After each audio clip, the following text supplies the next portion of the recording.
오늘은 하나님은 중심을 보신다 시리즈 8번째 시간으로 다윗이 다시 시작하는 모습을 한번 생각해 보도록 하겠습니다.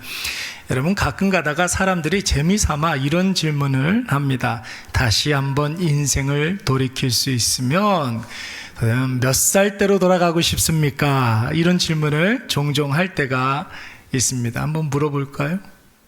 강소희 집사님은 몇 살 때로 돌아가고 싶어요? 20살 때로. 예. 좋죠. 지금 20살이 있나요? 예, 그렇죠. 어떤 분은 30살로 돌아가고 싶어요. 40살로 돌아가고 싶어요. 그렇게 이야기를 하는데, 우리 하정희 권사님은 어떤 분이 저 75 먹었습니다. 그랬더니, 한참 때네. 95세시니까. 75세 한참 때네. 그러시더라고요. 여러분, 다시 돌아갈 수는 없죠. 다시 돌아갈 수는 없습니다. 근데 우리가 뭔가를 다시 시작해야 한다면 그 다시 시작의 시점을 언제로 삼고 싶냐? 이런 질문이 될 거예요. 여러분, 어떤 분들은 이런 질문을 받으면 최대한 젊은 시절로, 어린 시절로 돌아가고 싶다 이렇게 말을 하지만, 사실 여러분, 제가 이런 질문 많이 하거든요. 거의 대부분의 분들은 어떤 이야기를 하냐면, 목사님, 저는 다시 돌아가고 싶지가 않아요. 그런 이야기를 합니다. 왜 그러냐면 다시 돌아가도 달라질 게 별로 없기 때문에 그런 것이죠. 지금보다 나아질 것이라는 보장이 없다라는 것이에요. 다시 돌아가면 옛날에 했던 그 고생, 그 힘듦 다시 반복해야 된다는 것을 잘 알기 때문에 다시 돌아가고 싶지가 않아요. 이렇게 대답을 합니다. 여러분, 다시 젊은 시절로, 그 어린 시절로 돌아간다. 그러면 여러분, 그때의 나의 모습, 나를 둘러싼 상황, 그 시대의 분위기, 역사적 흐름 변하지 않기 때문에 그렇게 달라지는 것은 없을 것 같아요. 맞습니다, 여러분. 다시 돌아가도 절대로 나아지지 않습니다. 과거의 어떤 상처와 아픔 위에 우리가 뭔가 새로운 시작을 했기 때문에 우리가 여기까지 온 것이고, 그때의 실패와 좌절이 있었기 때문에 지금의 내가 있을 수가 있는 것입니다. 그래서 여러분, 그런 말이 있지 않습니까? 과거에 축적된 내가 오늘의 나를 있게 한 것이고, 오늘의 나의 모습을 보면 내일의 명암을 결정할 수 있는 것이다. 이런 말이 있어요. 저 이 말 굉장히 좋아하는데요. 그래서 여러분, 어제보다 오늘 아주 조금만 더 나아지면 되는 거예요. 조금만 더 나아지면 여러분, 그 인생은 지금 좋아지고 있는 거예요. 나아지고 있는 거예요. 그렇죠. 어제는 한 번도 내가 웃을 일이 하나도 없었는데 오늘 교회 와서 한 번 웃었으면 어제보다 오늘 더 우리가 나아진 것이고 발전된 것입니다. 어제는 우리가 기도 한마디 하지 못했는데 오늘 교회 와가지고 예배도 드리면서 기도도 하면서 찬송도 하면서 하나님 아버지 앞에 나아가고 있으니 우리는 어제보다 오늘 더 하나님 앞에 더 가까이 나아가고 있는 거예요. 그게 여러분, 어떤 큰 업적이 아니어도, 어떤 큰 성과가 아니어도 그런 인생이, 어제보다 오늘 조금 더 나은 인생이 가치 있는 인생이에요. 예. 어제는 내가 운동 한 번도 하지 않고 그냥 집에서 젖은 빨래처럼 널브러져 있었는데, 오늘은 내가 운동을 해서 막 근육통이 막 오고, 그런, 여러분, 우리가 발전하고 있는 줄로 믿습니다. 나아지고 있는 거예요. 오늘 본문의 말씀을 보시면 다윗이 여러분 범죄했습니다. 자신의 신하 우리야의 아내 밧세바와 더불어 이 불륜에 빠졌고, 그 일은 불륜으로 끝나는 것이 아니라 신하를 죽이고 이 사건을 은폐하는 더 큰 죄로 발전하게 됩니다. 여러분, 다윗 스스로는 자기가 왕이니까 이거 완전 범죄다 이렇게 생각하고 안심하고 있었어요. 근데 여러분, 그거 누가 보고 있었습니까? 하나님이 보고 있었고, 여러분, 그의 주변에 있는 최측근의 그의 신하들도 다 알고 있었어요. 나는 아무도 모를 것이라고 생각하지만 여러분, 그거 다 알아요. 사람들이 이야기 안 할 뿐이지.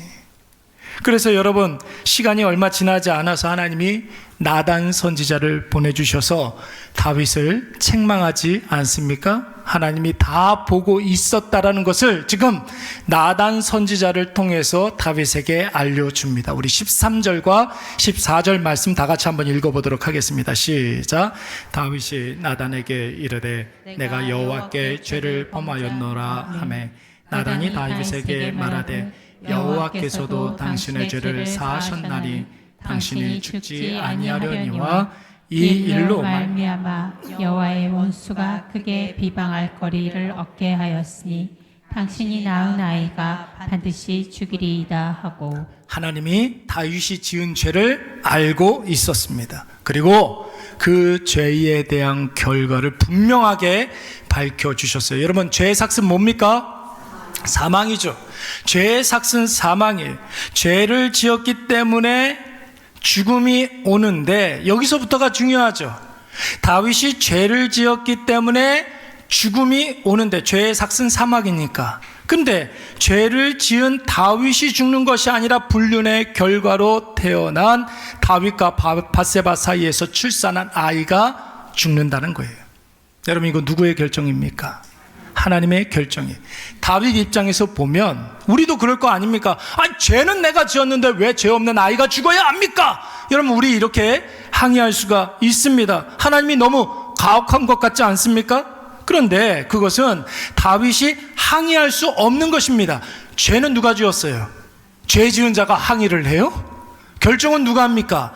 하나님이 결정했는데 어디다 대고서 항의를 합니까? 여러분, 사람이 만약에 판단하고 사람이 만약에 심판했다고 한다면 항변하고 항의하고 항고해서 1심으로 안 되면 2심으로 가고 고등법원에 가고 고등법원으로 안 되면 대법원으로 가고 그러면 되지 않습니까? 근데 이거 누가 결정하셨다고요? 하나님이. 하나님의 최종 판단이 하나님의 결정입니다. 그런데 여러분, 여기서 우리가 주목해야 할 것은 하나님의 선고문을 받아든 다윗이 그 이후에 어떻게 했느냐, 이게 중요한 거예요. 여러분, 우리 같으면은 불만 가득한 마음으로 더 삐뚤어질 수 있는 거 아닙니까? 더 삐뚤어질 테다 뭐 이러면서 아예 포기하고 낙심하고 자책에 빠질 수 있는데, 여러분 15절 이후에 말씀해 보니까 아이가 심각한 병에 걸리고 앓게 되자 다윗이 하나님께 엎드리게 됩니다. 그리고 16절 말씀에 보면 뭐라고 그랬냐면 다윗이 그 아이를 위하여 하나님께 뭐 했다고 그랬어요? 간구하되 기도했다라는 거예요.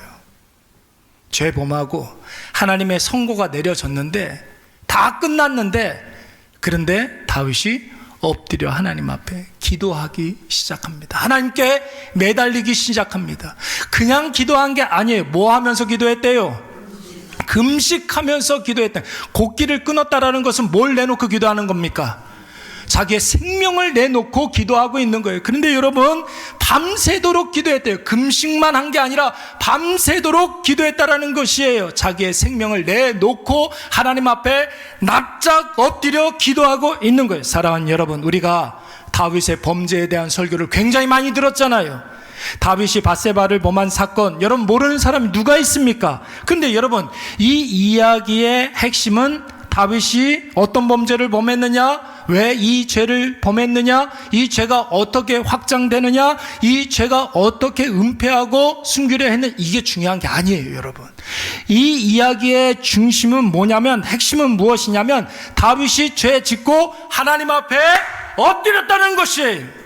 그러니까 여러분, 다윗과 밧세바의 하이라이트는 바로 오늘 우리가 읽었던 이 본문의 말씀이 되는 것입니다. 죄 짓고 하나님께서 심판하시고 뭐 했다고요? 엎드렸다. 하나님 앞에 나왔다. 하나님 앞에 매달렸다라는 것이, 많은 사람들이 죄 짓고 난 다음에 더 삐뚤어지잖아요. 될 대로 되라, 에라 모르겠다 낙심하고 자기의 인생을 완전히 놔버리는 그런 사람들이 얼마나 많은지 몰라요. 내 인생 끝났다, 내 탓을 하든지 자책을 하든지 아니면 남 탓을 하든지 뭐 이러지 않습니까? 그런데 여러분, 다윗 그렇게 하지 아니하고 죄 짓고 하나님 앞에 엎드렸다는 거예요. 아이가 죽게 된 이 상황을 들고 하나님 앞에 나아갔다는 것입니다. 모든 판단이 끝났어요.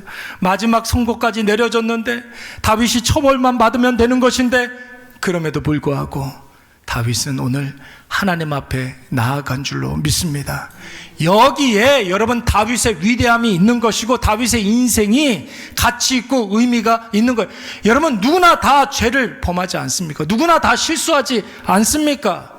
여러분 모든 인생들이 고난을 피해갈 수가 없습니다. 그런데 인생의 가치를 결정하는 것은 무엇이냐면 고난을 받고 있을 때 그 사람이 어떤 자세를 취하고 있느냐, 이게 중요한 거예요.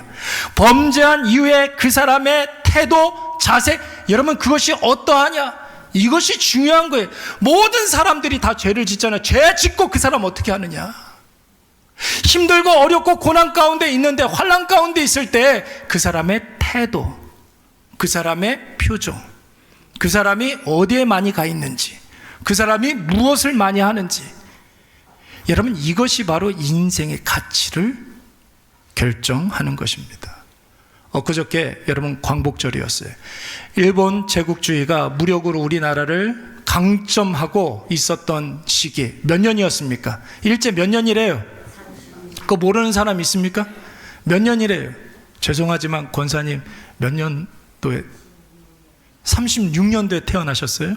아니 34년도에 태어나셨어요? 그러니까 일제 때도 계셨네요. 그렇죠. 우리 하정희 권사님도 그렇고 이혜희 권사님도 그렇고 일제를 경험하신 분들이에요. 우리 광복이 45년인데 34년도에 태어나셨다는 것 아닙니까? 그렇죠. 일본말 가끔 하십니까? 다 기억 안 나세요? 옛날에는 잘했는데 몇십 년이 지나, 그렇죠. 우리는 다 알아요. 지나갔던 시간들이니까 36년 만에 일제가 끝났다라는 것을 역사책을 통해서 우리는 다 보고 알고 역사의 산 증인이 있으니까 우리는 안단 말이에요. 그런데 여러분 그때 그 당시에 살고 있었던 우리의 선조들은 그 치욕스러운 일제 치하가 36년 만에 끝날 것이라고 생각한 사람이 있었을까요? 없었을까요?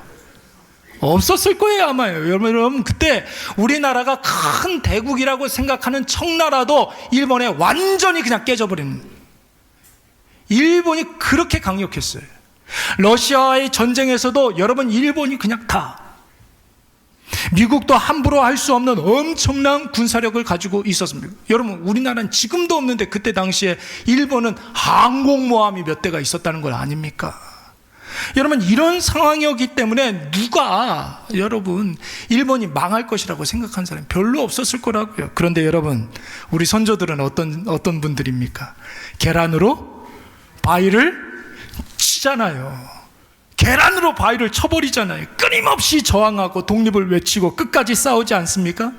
여러분 만약에 누군가가 그때 당시에 살고 있는 사람들에게 이런 질문을 한다면 어차피 조선은 일본을 이길 수가 없어요.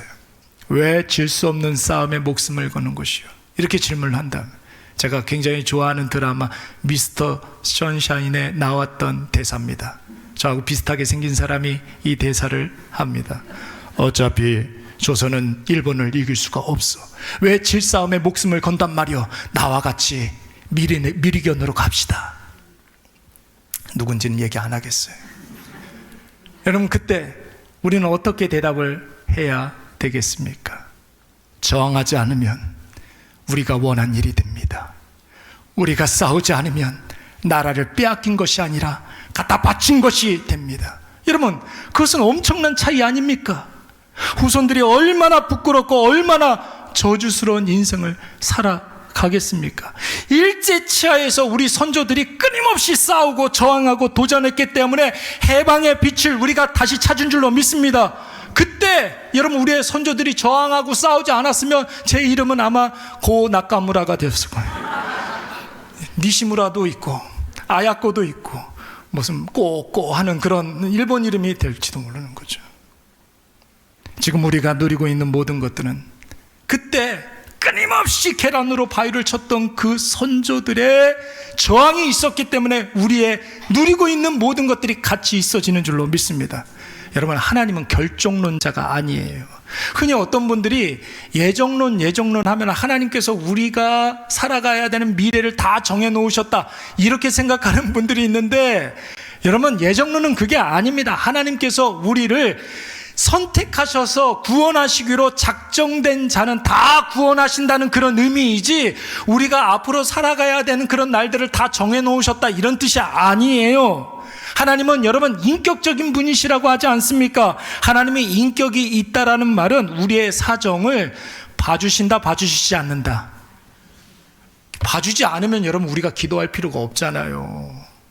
하나님은 인격적이신 분이시기 때문에 우리가 기도하면 하나님의 계획을 바꿔주실 수, 확신 있게 대답하세요. 있다 없다? 있다라는 거예요. 여러분, 하나님이 변개함이 없다라는 것은 우리에게 하신 구원의 약속 있잖아요. 그거를 끊지 않는다는 뜻이에요. 그게 예종론이에요. 여러분, 우리가 회복되고 우리가 새로워지고 우리가 자라고 성장하기 위해서 하나님께서는 우리의 기도를 들어주시고 우리를 불쌍히 여겨주시사 우리를 향한 하나님의 계획을 바꿔주실 때가 있습니다. 그러니까 기도하라는 거예요. 여러분 보세요. 모세가 시내산에 십계명을 받으러 이렇게 갔을 때 아론을 위시로 한 이스라엘 백성들이 금모으기 운동을 했어요. 모세 없을 때 금모으기 운동을 했어요. 뭐 하려고? 하나님의 형상을 만들자 그랬어요. 여러분, 이스라엘 백성들은 단 한 번도 하나님을 떠난 적이 없어요. 모세가 자리를 비웠을 때 금을 모아서 하나님의 형상을 만들자고 한 거예요. 여러분, 몇 계명을 어긴 겁니까? 몇 계명을 어긴 겁니까? 2계명을 어긴 거예요. 하나님의 형상을 그 어디에도 만들지 말라 말씀하신 거 아닙니까? 하나님이 화가 났어요. 이 이스라엘 백성들 싹 쓸어버리려고 했는데 누가 기도했습니까? 모세가 기도했어요. 어떻게 기도했을까요? 하나님 기록하시는 그 생명책에 내 이름을 지워버린다 할지라도 이스라엘 백성들의 범죄를 용서하여 주시옵소서. 하나님이 용서해 주신 줄로 믿습니다. 여러분, 또 죽을 병에 걸린 히스기야가 간곡하게 기도하잖아요. 그의 생명을 몇 년 연장받았습니까? 15년을 생명을 연장을 받았어요. 죽을 병에 걸려서 죽는 것이 하나님이 정하신 건데 히스기야가 간절하게 기도해가지고 15년의 생명을 연장받고 아수르의 공격을 대비하지 않습니까? 여러분, 아모스 선지자 있어요. 아모스 선지자. 이 선지자는 여러분 이스라엘 백성들을 위해서 기도하는데 하나님께서 이스라엘 백성들이 너무나 패역하고 큰 범죄 가운데 있으니까 내가 메뚜기로 다 쓸어버리리라 작정을 하셨어요. 그리고 아모스 선지자에게 이야기를 했어요. 메뚜기 재앙을 줄 거라고. 누가 기도했을까요? 아모스가 또 기도했어요. 그래서 없던 일로 하셨어요. 그래도 또 예루살렘이 또 큰 죄에 빠진 거예요. 그래서 하나님께서 이번에는 불로 그냥 싹 쓸어버리리라. 아모스, 이번엔 나 말리지 마. 아모스, 너 말리지 마. 기도하지 마. 내가 싹 쓸어버릴 거야. 근데 아모스가 또 기도했을 때 하나님의 모든 심판이 유보된 줄로 믿습니다. 여러분, 중요한 것은 무엇입니까?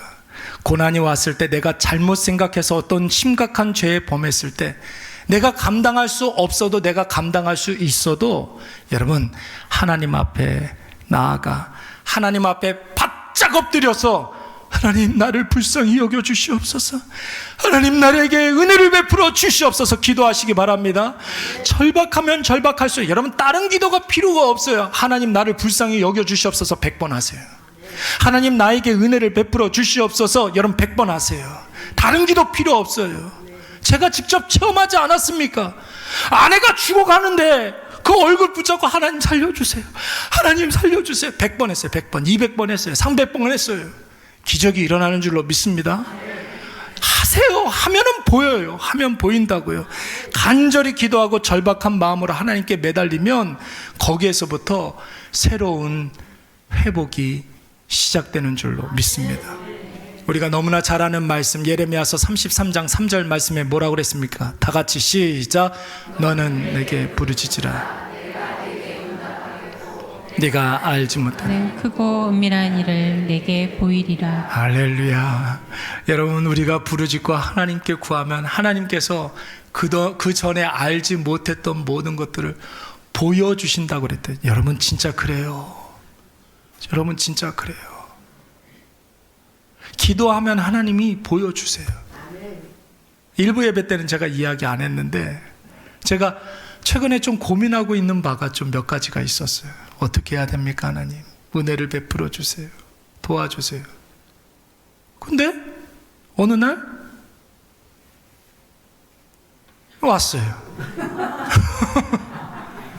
같이 이야기를 이렇게 하다 보니까 제가 하고 있는 고민들을 이분을 통해서 해결할 수 있을 것 같은 거예요. 여러분, 제가 기도했잖아요. 하나님이 응답하셨잖아요. 감사하면 되는 거잖아요. 기도하면 보인다고요. 근데 기도하지 않았다면 응답으로 생각되어지지 않았을 거라고요.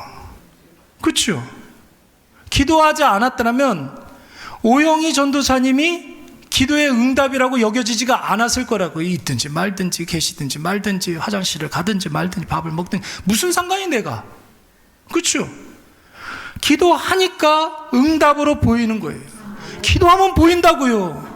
한번 해보시라고요. 여러분, 역대하 7장 14절 말씀에서도 이것을 여러분 보다 구체적으로 이렇게 이야기하고 있습니다. 제가 한번 읽어볼게요. 내 이름으로 일컫는 내 백성이 그들의 악한 길에서 떠나 스스로 낮추고 기도하여 내 얼굴을 찾으면 내가 어디에서 듣고? 내가 듣고 그들의 죄를 사하고 그들의 땅을 고치리라. 내가 너희를 고치리라. 전쟁을 할 때 여러분 이기는 싸움만 있는 게 아니잖아요. 그렇잖아요. 운동선수가 운동하는데 이기기만 합니까? 여러분 질 때에도 발전이 있는 거라고요. 지금은 졌지만 더 큰 승리의 토대가 되고 시작점이 될 수가 있는 것입니다. 여러분, 목사도 시험이 많고 목사도 환난이 많고 산전수전 다 겪어본 사람의 설교가 더 기때매요. 더 신뢰가 쌓인다며요. 제가 지난번에 교회에 이렇게 있었을 때 목사님을 어저께 잠깐 뵀어요. 그분 다 은퇴하시고 연로하신 목사님인데 제가 어제 그분을 이렇게 뵙고서 목사님, 저한테 이런 일이 있었고 이런 일이 있었고 저런 일이 있었어요. 그동안 저한테 이런 일이 있었어요. 그랬더니 이 목사님이 손을 그렇게 두 손을 잡고 흔들면 두 배니까 흔들면서 이제 고 목사도 목사가 되어가는구나 그랬어요. 그런 것 같아요, 진짜. 여러분, 이것을 꼭 기억하시기 바랍니다. 오늘 다윗처럼 실패하고 큰 좌절과 낙심 가운데 빠져있는 분들이 있다면 하나님 앞에 나아가시기 바랍니다. 바짝 엎드려서 여러분 하나님의 긍휼을 구하시기 바랍니다. 하나님, 나를 불쌍히 여겨주시옵소서. 하나님, 나에게 은혜를 베풀어 주시옵소서. 여러분, 기도하면 바로 거기에서부터 다시 시작됨을 우리가 경험하게 될 줄로 믿습니다. 여기서 중요한 것은 여러분 처음으로 다시 돌아가는 게 아니에요. 처음으로 돌아가는 것이 아니라 그 실패 위에 그 가치 있는 승리를 더해 가는 것이죠. 그러니까 리셋이 아니에요. 0으로 돌아가는 게 아니라 리스타트. 뭐예요? 다시 출발하는 거예요. 여러분, 그러니까 우리의 삶이 더 가치 있어지는 거죠. 하나님께서 이전에도 은혜를 허락해 주셨는데 더 큰 은혜를 그 위에다가 부어주시는 거예요. 설상가상이 아니라 뭐라고 그랬어요? 은상가은이라고 그랬죠. 은상가은, 은혜 위에 은혜를 더함이라. 오늘 이 놀라운 은혜를 누리시기 바랍니다. 오늘 본문으로 다시 돌아가서 한번 보겠습니다. 다윗이 그렇게 하나님 앞에 철저히 기도하고 처절하게 기도했는데도 불구하고 아이가 죽었습니다. 시름시름 앓다가 아이가 죽었어요. 자녀가 죽었다. 여러분, 이건 말로 할 수 없는 그런 고통 아닙니까? 경험해보지 않으면, 경험하지 않아도 여러분 이 일이 너무나 상상만 해도 견딜 수 없는 일들 아닙니까? 주변 사람들이 말로 이렇게 다 표현하지 못해도 위로조차 못하는 그런 일. 제가 늘 이야기하지만 저는 위에 누나 한 분 계셨다고 그랬잖아요. 저희 어머니 아버지는 딸 하나 있었는데 그 딸을 잃었어요. 다 키워놓고 잃었어요. 지금까지도 아들들에게 죽은 누나에 대해서, 죽은 딸에 대해서 한마디도 하지 않아요. 그 마음의 슬픔이, 그 마음의 고통이 얼마나 심하면 입 밖으로 내지도 않아요. 제가 먼저 이야기해도 딴 얘기만 해요. 그 마음에 사무치는 자식 죽은 그 마음이 너무나 고통스럽기 때문에 그런 것이죠. 더군다나 여러분, 다윗의 경우는 하나님이 아이가 죽은 이유를 밝혀주셨어요. 14절 말씀에 보니까 누구 때문에 죽었다는 거예요? 이 일로 말미암아. 이 일이 뭐예요, 여러분? 다윗이 밧세바와 통간을 하고 우리아를 죽인 일로 말미암아 이 아이가 죽었다. 누구 때문에 죽었다고요? 다윗 때문에 죽었다. 여러분, 이쯤 되면 다윗이 얼마나 고통스러웠겠습니까? 자신이 하나님 앞에 범죄했다는 것도 너무나 고통스러운 일인데 그 일로 말미암아 갓 태어난 아들이 죽었다니, 그래서 신하들이 아이 죽었다는 소리도 감히 왕에게 이야기하지 못할 정도였어요. 그런데 여러분, 다윗이 아들이 죽었다는 소식을 듣고 의외의 반응을 보입니다. 어떤 반응을 보이는지 우리 다 같이 20절 말씀을 다 같이 읽습니다. 다윗이 시작. 다윗이 땅에서 일어나 몸을 씻고 기름을 바르고 의복을 갈아입고 여호와의 전에 들어가서 경배하고 왕궁으로 돌아와 명령하여 음식을 그 앞에 차리게 하고 먹은지라. 여러분, 다윗이 왜 이랬겠습니까? 왜 이랬을까요? 과거에 얽매이지 않는 거예요. 과거에 얽매이지 않는 거예요. 아까 오늘은 과거에 축적된 결과물이요, 우리가 기대하는 미래의 시작은 바로 오늘이다, 뭐 이렇게 이야기를 했습니다. 여러분, 과거를 지울 수는 없지만, 지난 일을 없던 일로 하고 처음으로 돌아갈 수는 없지만, 여러분, 상처난 과거, 아픔이 있는 과거를 통해서 다시 시작하게 되는 줄로 믿습니다. 여러분, 이것을 꼭 기억해야 돼요. 우리는 상처난 과거 위에 더 큰 승리와 더 큰 영광을 위해서 다시 시작할 수가 있는 것입니다. 여러분들 말씀을 드리지만, 마귀는 하나님을 대적할 수 있습니까? 없습니까? 하나님을 대적할 수 없어요. 하나님 대적할 수 없어요. 그런데 하나님의 자녀들, 그러니까 저와 여러분들 같은 성도에 대해서는 끊임없이 공격을 합니다. 왜 그럴까요? 마귀는 인간이 어떤 존재인지를 잘 알아요. 여러분, 인간의 마음속에는 누구나 다 죄성이 있습니다. 이 죄성은 여러분 아직 죄는 아니에요. 죄의 성향이 있는 거예요. 욕심이 있고 교만함이 있고. 근데 여러분, 이거를 사단이 너무나 잘 알기 때문에 요거를 자꾸만 자극하는 거예요. 그걸 뭐라고 그러냐면 유혹이라고 그러는 거예요. 내 안에 있는 욕심과 마귀의 유혹이 딱 맞아 떨어지면 이거는 죄가 되는 거예요. 그래서 자꾸만 사단이 우리에게 유혹을 하는 것이죠. 여러분, 마귀는 저와 여러분들이 자존심이 센 걸 너무나 잘 알아요. 그래서 딱 한마디만 되면, 딱 한마디 자존심 상하는 말만 들으면 스스로 무너지는 줄을 잘 알아요. 예? 얼마나 잘하는지 몰라요. 그래서 귀에 걸리는, 남들한테는 다 안 들리는데 내 귀에만 들리는 말이 있잖아요. 그 말 딱 한마디, 그 말 딱 한마디, 그 말 때문에 무너지는 거예요. 똑같이 들었는데 남들은 괜찮은데, 들은 줄도 모르는데 내 귀에만 들려. 그건 사단이 우리에게 이야기하는 거예요. 넘어지라고, 쓰러지라고. 인간은 높아지는 것을 좋아하는 그런 존재이기 때문에 조금만 비행기 태워서 막 이렇게 한번 해보십시오. 금방 교만해져요. 금방 교만해져요.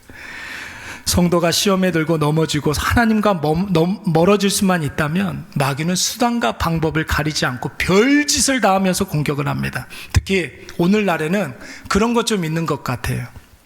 자꾸만 성도들에게 흘러간 과거의 상처를 자꾸만 들춰내서 꼼짝달싹 못하게 만들 때가 너무나 많아요. 흘러간 과거 때문에 발목 잡혀서 지금 아무것도 못하는 거, 우리 그거 뭐라 그럽니까? 트로 시작하는 거. 트로 시작하는데 마지막은 마예요. 뭘까요?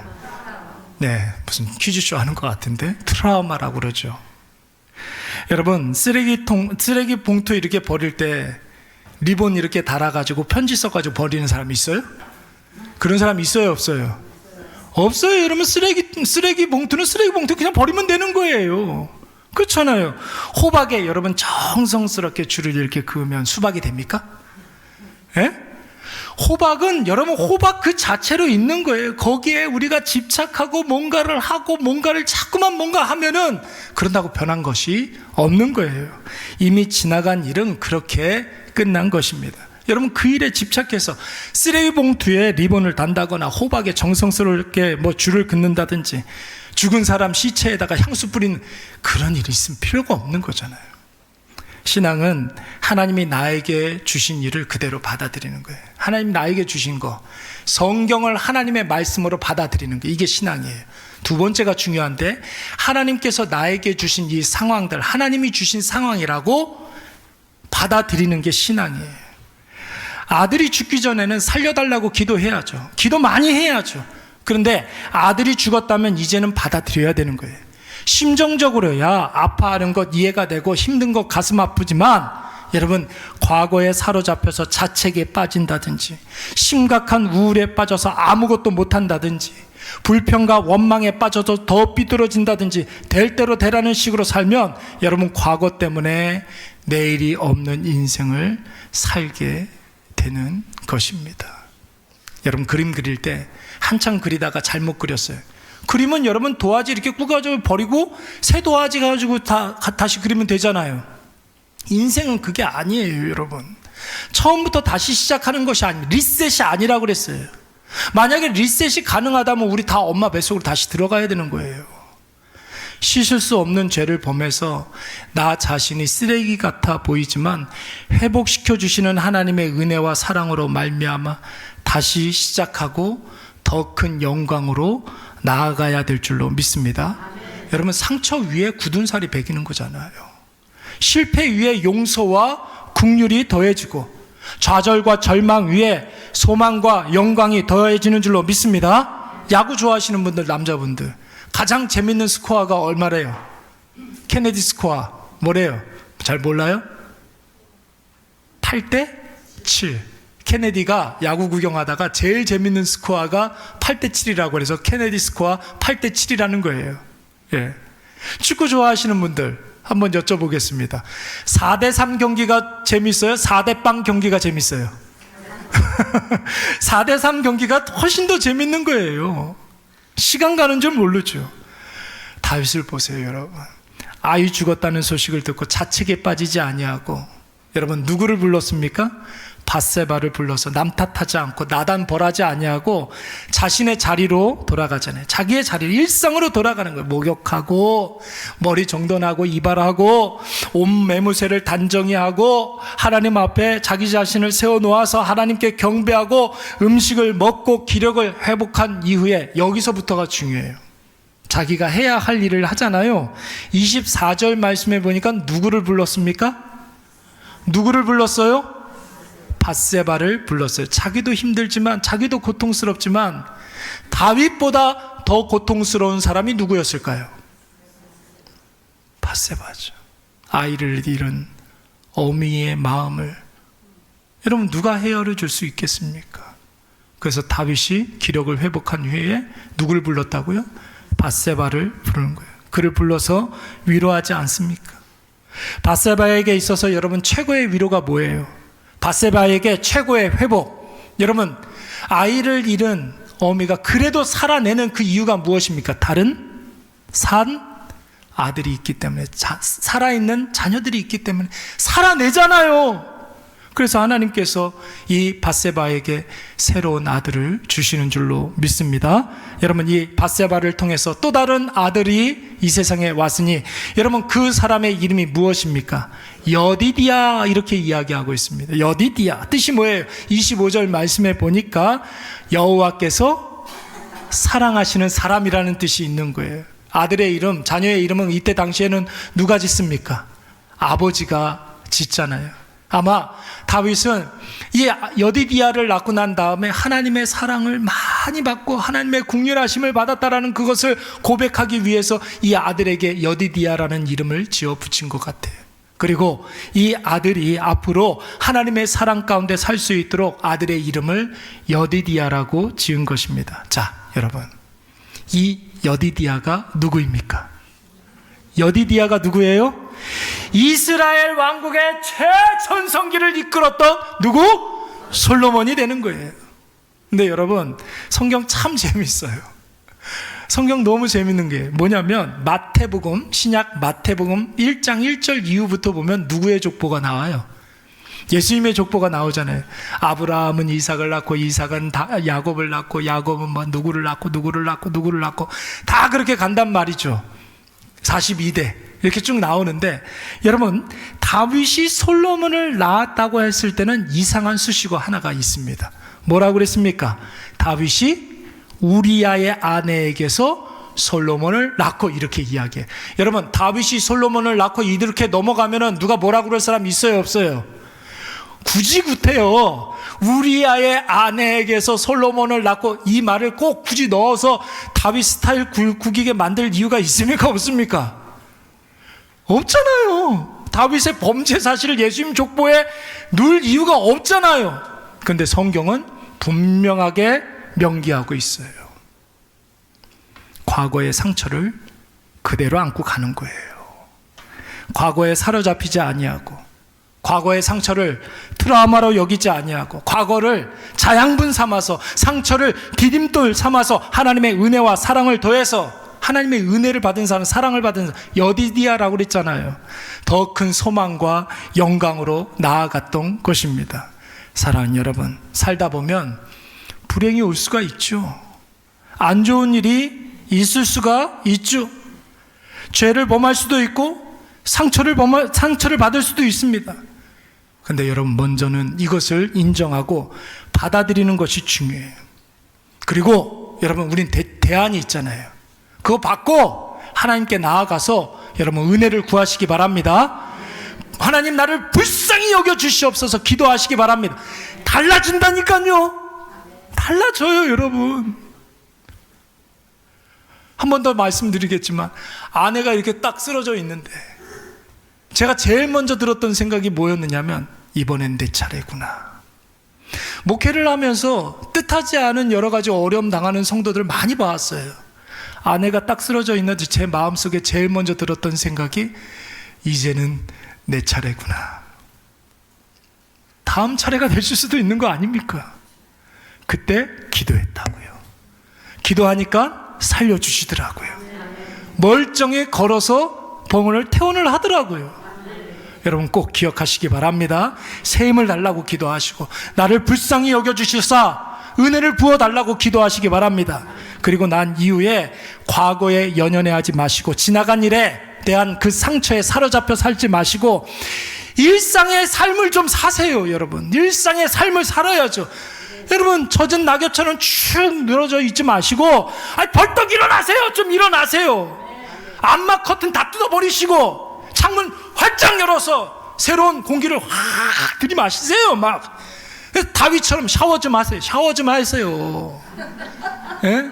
화장도 이렇게 좀 하시고, 향수도 좀 뿌리시고, 뭐 어디 맛있다고 하는 데 있으면 또 찾아가서 웨이팅 해가지고 맛있는 것도 좀 먹고, 사람들하고 대화도 좀 나누시고, 주어진 일들을 해내는 거예요. 일상을 살아가는 거예요. 그렇게 살아가는 거라고요. 그러면 상처는 있지만 그 상처가 영광의 상처가 될 줄로 믿습니다. 아팠지만 내가 아팠기 때문에 밧세바를 위로할 수 있잖아요. 밧세바 위로할 수 있잖아요. 오늘 이것을 꼭 기억하셔서, 다윗처럼 실패했지만 하나님으로 말미암아 위로를 받고 새 힘을 얻어 회복되시고 이전보다 더 새로워지시는 저와 여러분이 되시기를 간절히 축원합니다. 우리 다 자리에서